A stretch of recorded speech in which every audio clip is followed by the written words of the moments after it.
ខ្ញុំនៅតែមានអារម្មណ៍ថាខ្លួនឯងពិតជាអស្ចារ្យដែលចូលនៅទីនេះបានហើយពិតជាសោកស្ដាយហើយអរគុណចាស់ទាំង3ដែលជា idol ដែលខ្ញុំស្រឡាញ់ខ្លាំង មាត់ជ្រោះដល់គ្រោះថ្នាក់ឬក៏មាត់ជ្រោះមរណៈដូច្នេះនៅក្នុងថ្ងៃនេះក្នុងចំណោមអ្នកទាំងពីរ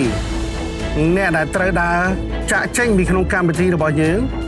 ម្នាក់នោះគឺ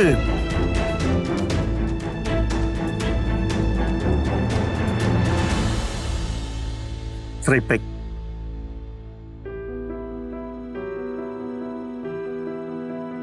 ចូលរួមសោកស្ដាយស្រីពេជ្រគឺជាបេក្ខជនម្នាក់ដែលធ្លាប់តែមានស្នាដៃល្អទោះធ្លាប់រំលឹកនឹងថារាល់ការធ្វេសប្រហែសតែបន្តិចយើងនឹងអាចមានបញ្ហាឥឡូវនេះមេឡាអាចត្រឡប់ទៅកន្លែងវិញបានអរគុណហើយខ្ញុំមានអារម្មណ៍ថាមានអារម្មណ៍សោកស្ដាយអញ្ចឹងមុននឹងចាក់ចេញសេពេចមានពាក្យពេចន៍អ្វីចង់និយាយជាលើកចុងក្រោយអត់អ្វីដែលខ្ញុំចង់សុំទោសគឺសុំទោសដល់អ្នកផ្ទះហើយសុំទោសដល់ខ្លួនឯងដែលអត់អាចពាក់អាវឆេះបាន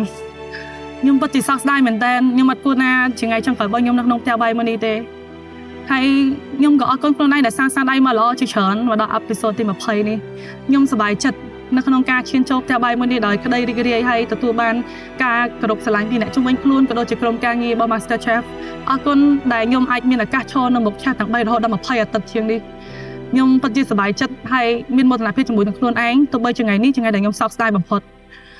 ខ្ញុំនៅតែមានអារម្មណ៍ថាខ្លួនឯងពិតជាអស្ចារ្យដែលចូលនៅទីនេះបានហើយពិតជាសោកស្ដាយហើយអរគុណចាស់ទាំង3ដែលជា idol ដែលខ្ញុំស្រឡាញ់ខ្លាំង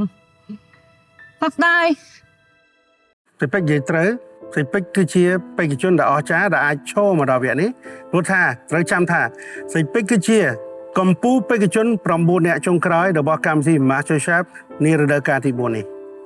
អញ្ចឹងសេពេចអាចត្រឡប់ទៅផ្ទះពេកបានហើយដល់អៀមចុះបាយចាបាយចា Sorry chef អូខេ Sorry chef